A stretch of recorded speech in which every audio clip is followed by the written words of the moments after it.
Lord Danny Finkelstein, member of the British House of Lords and associate editor of The Times, is one of Europe's seminal and influential thinkers.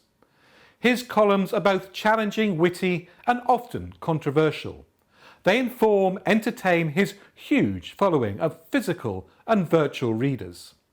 He and I caught up last week to discuss a post-COVID world from a geo-political perspective. Lord Finkelstein, thank you very much indeed for joining us. It's a pleasure to have you on the programme. Thank you for inviting me. I think when you look back, massive, great big moments in history have been sort of the catalyst for some fundamental changes that when you do look back become very obvious. I don't know, the conference with Churchill and Stalin and Roosevelt framed the United Nations, and the Bretton Woods conference framed the formation of the IMF and the World Bank, and maybe even Spanish flu sort of framed, when you look back at it, the whole notion of public health campaigns. When we look back at this period of time from a sort of a geopolitical perspective, what fundamental changes will we say has been created from the COVID-19 period? Well, it's early to say. First of all, you're quite right.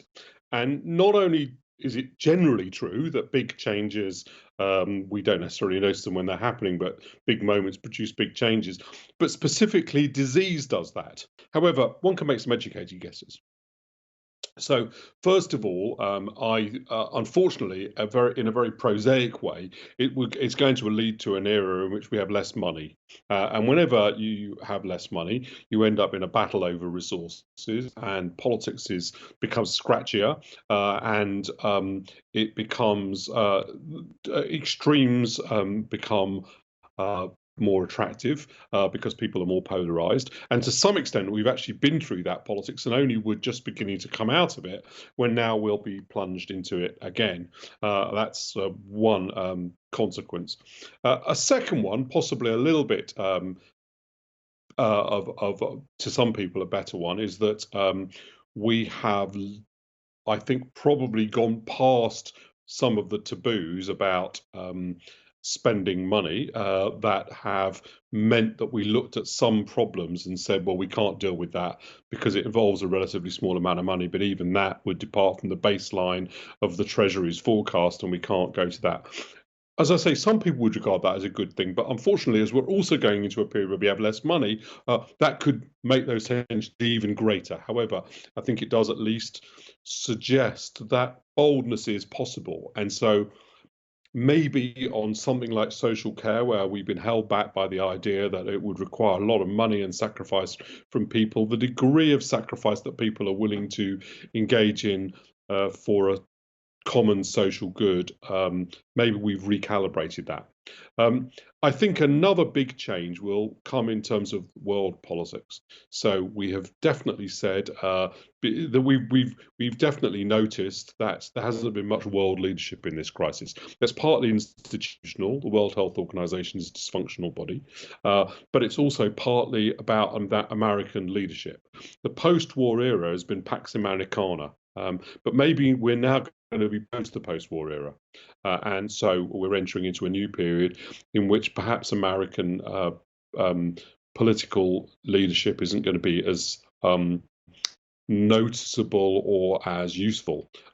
And so there are lots of other consequences, but one of those might be a recalibration of the relationship between the West and China, with some people arguing for a more aggressive stance and other people saying, well, we don't want to get ourselves into another Cold War. So those are just some of the changes. But as I said at the beginning, they're hypotheses. You can't be sure.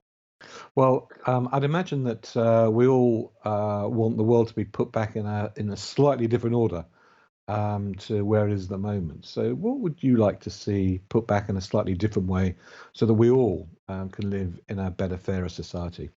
I am so I'm a believer that we don't make these like big leaps. We change, and I'm a strong believer that the bedrock of social progress is a robust economy that delivers to everyone.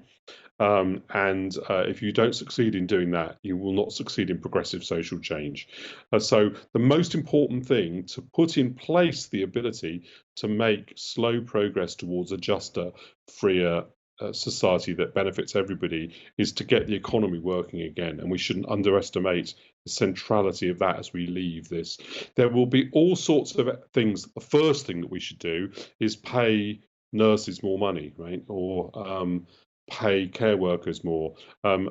I think the first thing that we should do is get the economy back on a good footing. However, in big policy terms, we have clearly got to do something about late life care.